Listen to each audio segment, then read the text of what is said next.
Hello once again, and Tony here, and here it is, the moment you've all been waiting for. The final 10 of my top 25 favorite Avatar The Last Airbender episodes. So let's get this rolling, and at number 10 we have The Beach, which was an episode that I loved ever since I was a teenager of 16, and one that I still love to this very day, and one that has also shed some light on Zuko, Mai, Ty Lee, and even that of Azula. So basically, before the episode starts, we see Uncle Iroh and Zuko having a little talk, stating that, Zuko must choose his own path. Zuko then, has a messenger bird to deliver a message to the Combustion Man, and the Combustion Man gets the letter, and basically tries to annihilate Aang and his friends. And like I said, the Combustion Man is pretty much a very deadly foe for Aang and his friends to face. I mean, look at him. He's a hulking beast, very muscular and very tall. It looks very threatening, especially with his black beard. He doesn't talk, but his actions speak louder than words, and especially the powers that he has with his eye tattoo on his forehead that shoots lasers. Now, that is just really, really scary. But he proves himself to be a very, very threatening antagonist for Aang and his friends. And then we go to the A plot, where Zuko, Mai, Ty Lee, and Azula spend a holiday on Ember Island. And they spend it in Lozin Lee's, little cabin. And then when they go to the beach itself, Azula then notices that, okay, they're playing a game of quiet ball, so why not try to fit in? Ty Lee gets a lot of the boys' attention and they flirt with her, and Zuko tries to impress Mai, which Mai is not always buying and kind of still pisses Zuko off. And it's not until that Azula goes into the quiet ball game that she catches the attention of two young men by the name of Chan and Ranjan. And, Azula then closes off the game, wins, and says this little mini speech, which kinda made my hair stand on end, and it also shows that even with normal social activities, Azula still manages to show off just how much of a bloodthirsty psychopath she tends to be. So Chan and Ranjan invite Zuko, Azula, Mai, and Ty Lee to their party, even though Azula advises Zuko to not reveal who they really are, because the fact of the matter is that both Azula and Zuko are also royalty as well, and Chan is basically son of Admiral Chan, if you can't really tell. And it also proceeds to have one of my favorite one-liners in this episode, in which Lo and Lee said, "To the party!" And I was just laughing my butt off. And the other interesting thing is that Lo and Lee are both voiced by Takayo Fisher, who's been very well known in voicing a lot of female characters in the 70s and 80s shows of Hanna-Barbera. So they get to the party itself, and another memorable line is when Azula, is kind of feeling awkward, but just does her best to try to compose herself and just tell Chan that he has a very sharp outfit, that he could puncture a hole on a ship and it's gonna sink because of that. Pretty awkward moment of her. And then Ty Lee still gets chased on by boys. She knocks them out cold. She goes to Azula, and then Azula makes a really snide remark about her, and then Ty Lee cries, and then Azula just states that, Ty Lee was basically the object of Azula's jealousy, even though Ty Lee admires Azula so much.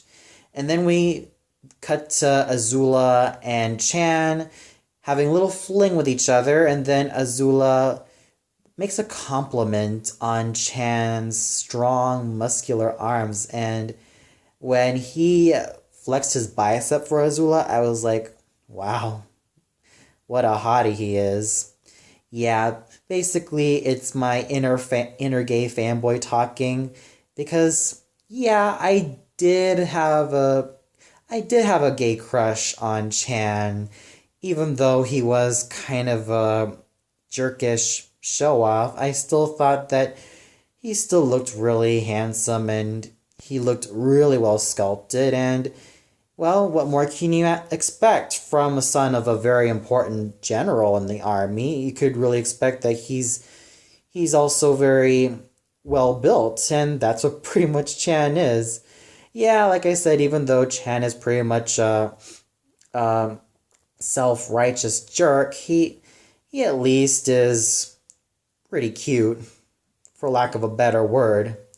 And even if Chan and Azula share their kiss, she still manages to let that power-hungry side take control of her, and then Chan awkwardly leaves. Zuko then makes a scene at the party after Mei doesn't really seem to, like, get herself invested in him, and Ruanjun is accused of flirting with Mei. Chan is extremely shocked that, oh my god, Zuko has ended up breaking his grandmother's vase, and then he gets kicked out of the party, and Mei just doesn't really mind what Zuko is doing. And then Zuko visits the old house where he sees an old portrait of his father, his mother, himself, and his sister Azula. Reminisces on those times, but then thinks that it was just the past. So, what they've done with all the painting is just make a bonfire. And then this is probably my most favorite scene in the entire episode. When Mei, Ty Lee, and Zuko open themselves up to reveal what really has been eating them throughout all of this time, throughout the course of the show.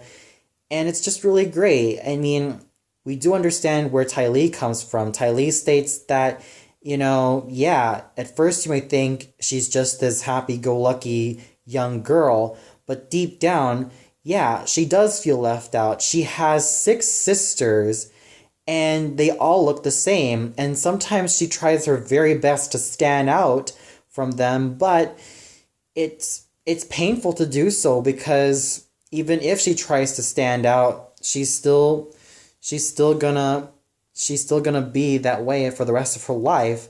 And she even closes with a statement, being called a circus freak is a compliment.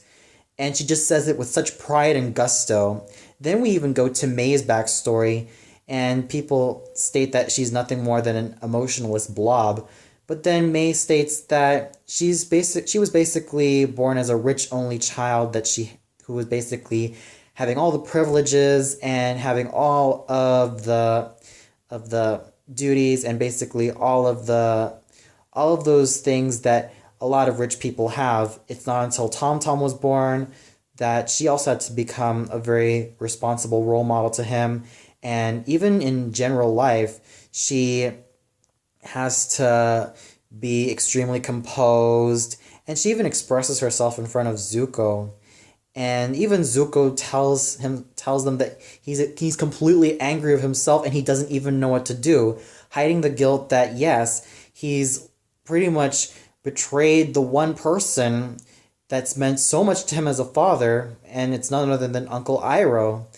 And even we get a glimpse of how Azula felt when how her mom reacted, and Azula states that my own mother, she was a monster, and she thought of me as a monster.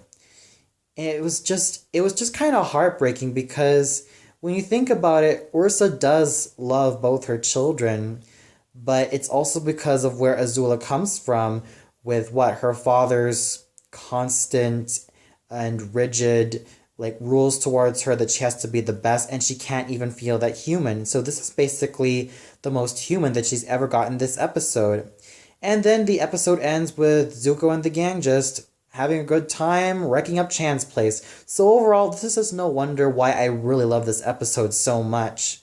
It's not just because of Chan being quite a hottie, it's also because of the fact that we really get to see a lot more depth with Zuko, Azula, May, and Ty Lee. They've shown a lot more, and they were basically fleshed out as characters. So props to the beach for really making me see who they really are as characters, and even furthering their development. At number 9, we have the Avatar and the Firelord, and this basically ties itself well of the fateful meetings of Aang and Zuko. We get to see how this whole war was being made, and it all starts off with a friendship that was forged between Roku and Sozin. Now, Roku and Sozin used to be such very tight childhood friends, and even Sozin ended up married, and until then, they've remained friends, but until they ended up growing older and older, they ended up having power and basically a lot of stuff get the best of them, especially that of Sozin. He wants more power, he basically becomes more of a tyrant, and Roku ends up living the life of a hermit and even becomes like an avatar himself and trains to be an avatar. Whereas with Sozin, he became the new Fire Lord. And this episode is just filled to the brim with such great anticipation, such great action and tension, and even a better backstory of what went wrong, and what was going on before the beginnings of Avatar: The Last Airbender. It really goes to show the lives that Avatar Roku and the Fire Lord Sozin led when they were teenagers or young adults, all the way up to their old man years. So it really does show how much pain that they've each had when they ended up being separated as friends, and how destiny was extremely cruel to them. And well, this also is definitely a hard truth, especially for Zuko, who ends up reading the scrolls and even sees that, well, once upon a time, Avatar Roku and Fire Lord Sozin were indeed friends. They were almost like brothers to each other. They even felt like blood brothers to each other. So this definitely gives a bigger picture of what's been happening through the show. And it's pretty much up to Aang and Zuko to basically right the wrongs that have happened in the past and make everything different. And this is pretty much a great history lesson, so to say, especially for someone who's been following the series loyally. And then at number 8, we have The Siege of the North, which is the season 1 finale. And my gosh, out of all the episodes in season 1, I have to say that this is the one that stuck to me a lot because of its tension, the stakes that were at hand, and also it had another favorite character of mine who wasn't used that much, but basically appeared as an entity, and that was none other than Princess Yue. So basically, Princess Yue's kingdom is under threat under the Fire Nation, and she wants to make sure that the best warriors, the best soldiers, and even the help of Sokka, Katara, and Aang are there to help the kingdom. And we even get to see like Sokka and Yue like bonding together, and even Katara and Yue also bond together as well. And like I said, Sokka was also in love with Yue before he and Suki ended up becoming a couple. So it also is a very sad ending, especially for Yue as well. And let me just tell you that, let's just say that I didn't really like Admiral Zhao. I will say that he was also a great villain as well. And I'd have to say that he did die an epic villain death in the ending. But I was completely bawling when Yue had to sacrifice herself and become the spirit of the moon. And I was pretty much bawling, and the fact that one of my favorite one-time characters ends up becoming the spirit of the moon, I have to say that was a very noble sacrifice of her. Not just for the good of her people, but she knows that it will basically help Aang and his many friends in order to pursue on their journey. So this definitely is a turning point in the series where stakes are high and everything starts to become rather of high stakes, and it's just well done. And we even get to see that Zuko has kind of given up on like chasing the Avatar, as he's now very tired and wants rest. And it's not until Azula comes in the picture that she is now the new person to get Aang and his friends for good. And well, this also leads us to the next season, and I found this season finale to be very much a great closure to the first season. And it was definitely great in pulling all the stops. And even though I didn't really care for the first season, I really loved the season finale, which basically was epic in every single word.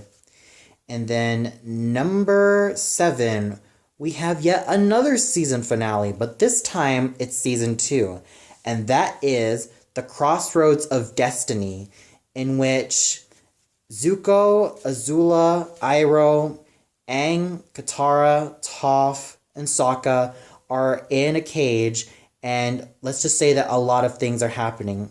There's this upcoming coup at Ba Sing Se, and basically Azula ends up, well, trying to take control of Ba Sing Se, and there is this grand epic battle between especially that of Zuko's conscience as well, especially that he's still battling his honor of trying to capture the Avatar.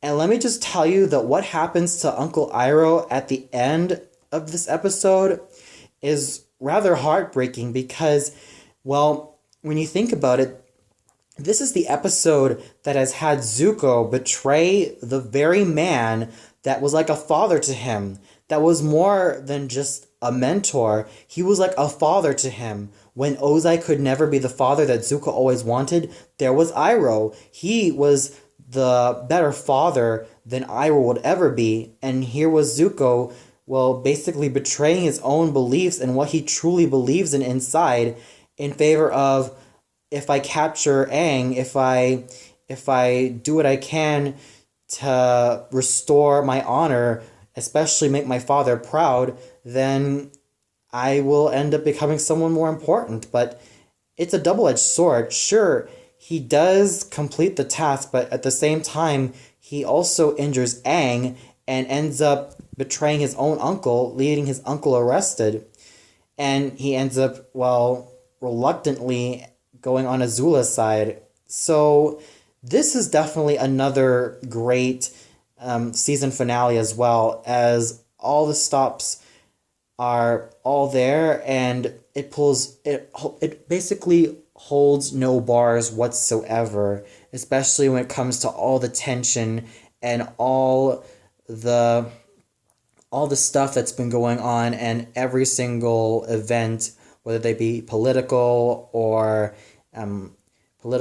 emotional, or even that of psychological. And there are a lot of advanced techniques used as well, like Azula's lightning shot was just badass, and it's just extremely awesome in execution. So overall, this episode is yet another season finale that manages to pull all the stops and just basically holds no bars whatsoever. At number 6, we have The Puppet Master, which is pretty much the darkest episode of the series.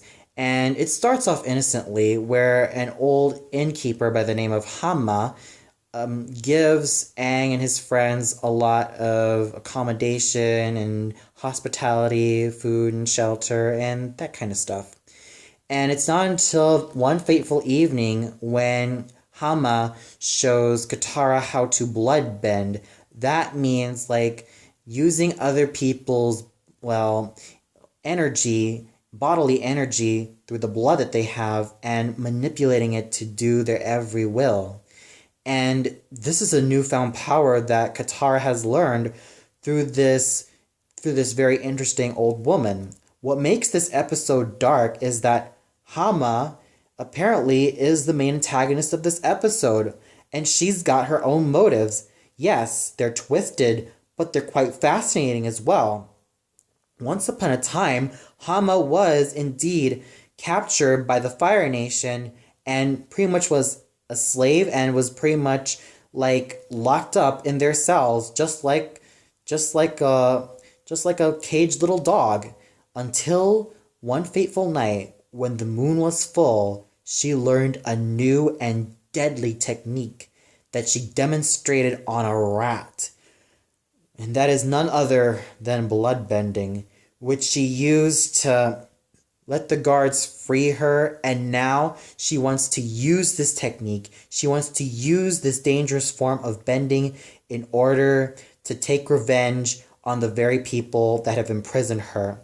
But Aang and the rest of his friends come over and they stop Hama. Hama gets arrested for her crimes and for kidnapping people as well, but even congratulates Katara in the darkest way possible, leaving Katara especially in tears, and she even cackles even if she's arrested. So overall, this episode is yet another creepy episode that has kept me chilling to the bone because of not just Hama's motives, but the ending is just so disquieting and pretty disturbing as well, but very fascinating. And at number 5, we have Tales of Ba Sing Se.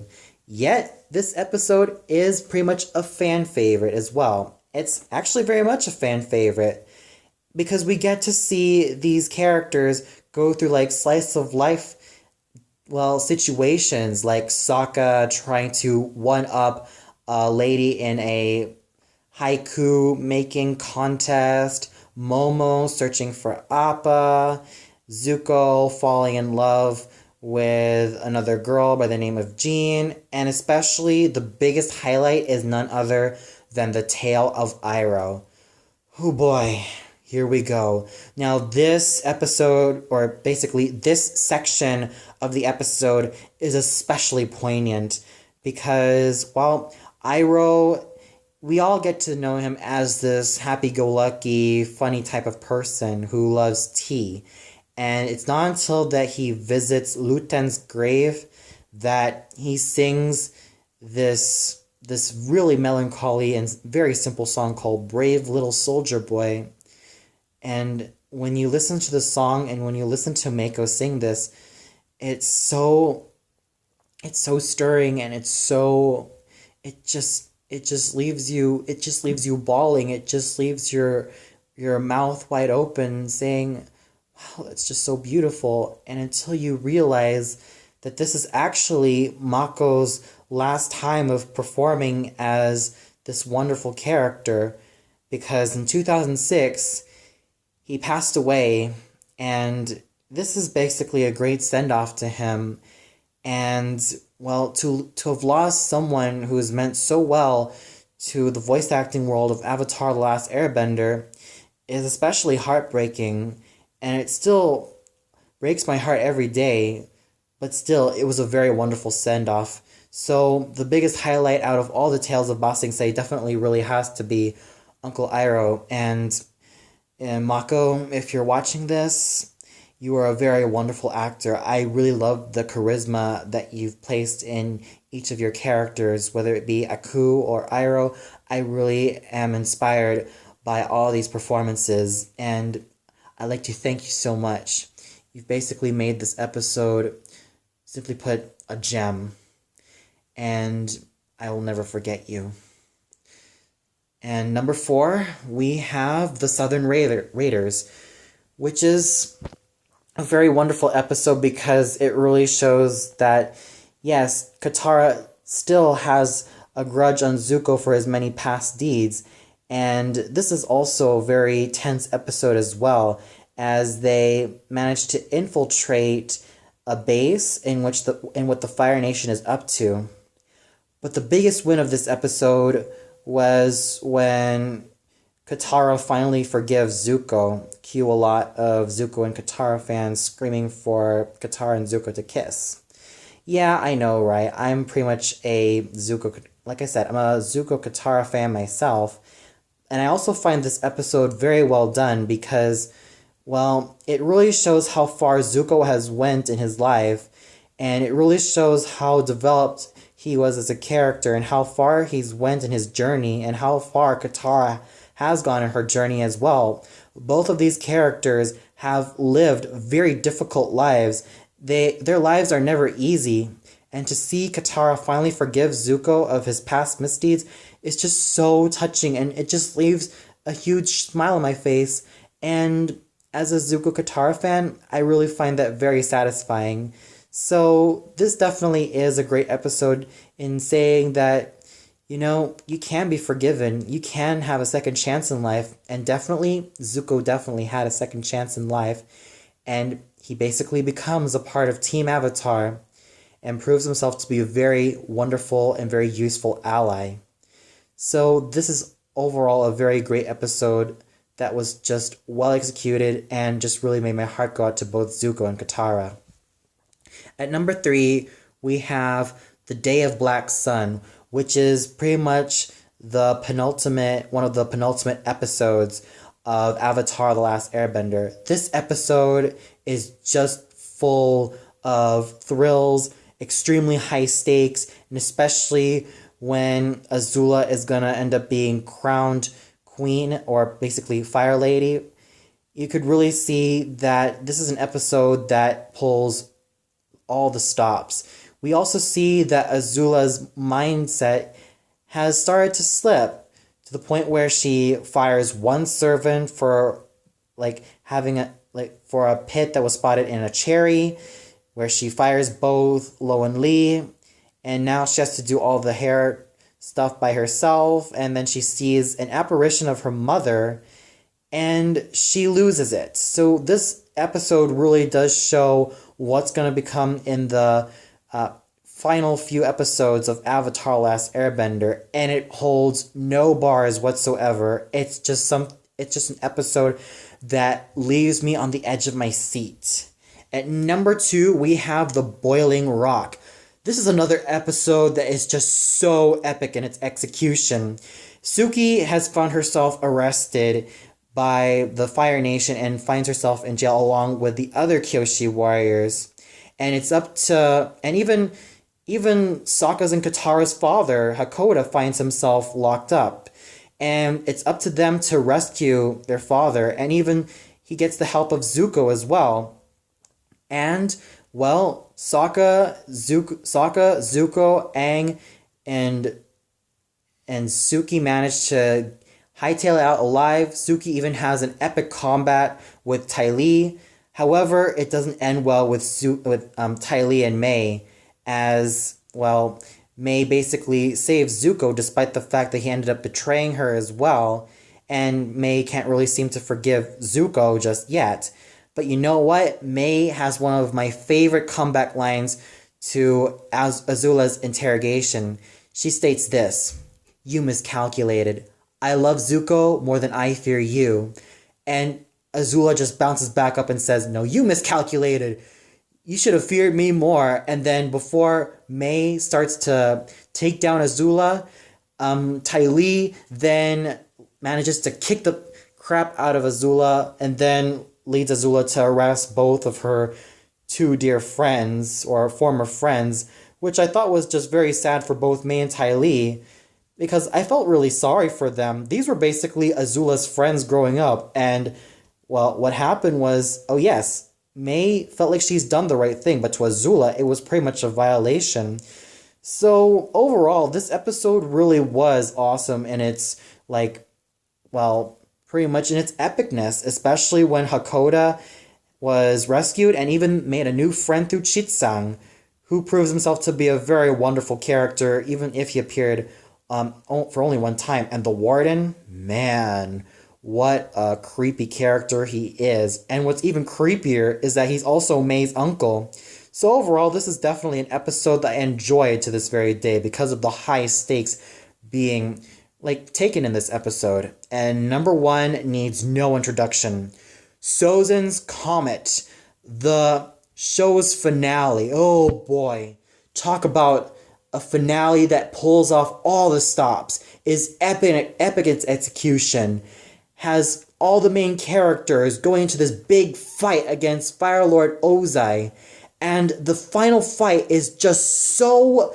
It's so engaging and so badass, especially when Aang goes into, like Avatar mode as well, especially learns a new, bending technique, and especially the final fight between Zuko and Katara versus Azula, I thought was just also badass as well.